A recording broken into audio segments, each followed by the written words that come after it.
Doing your research is one of the most important things to prepare for an MUN conference. Research is your MUN bread and butter.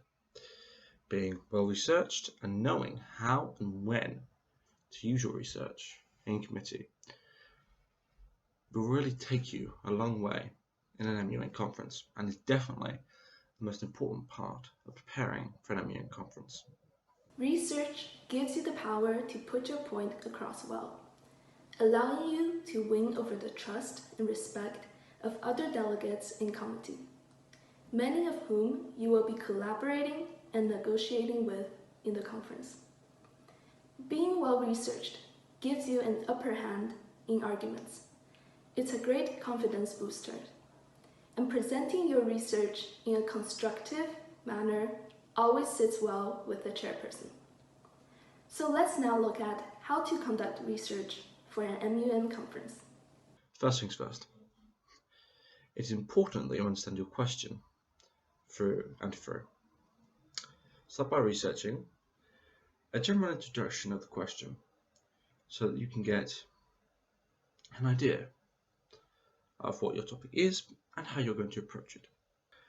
The next step would be to search for your country's stance on the question. For example, if your topic is climate change and your country is Denmark, you'd be looking for the major problems Denmark is facing as a result of climate change and the legislation it's enacted to address this.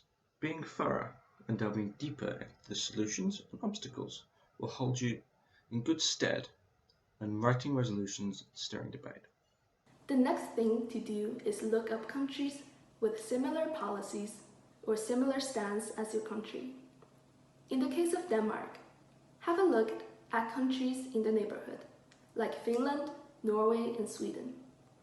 This is important because these countries could become a part of your blog during the conference.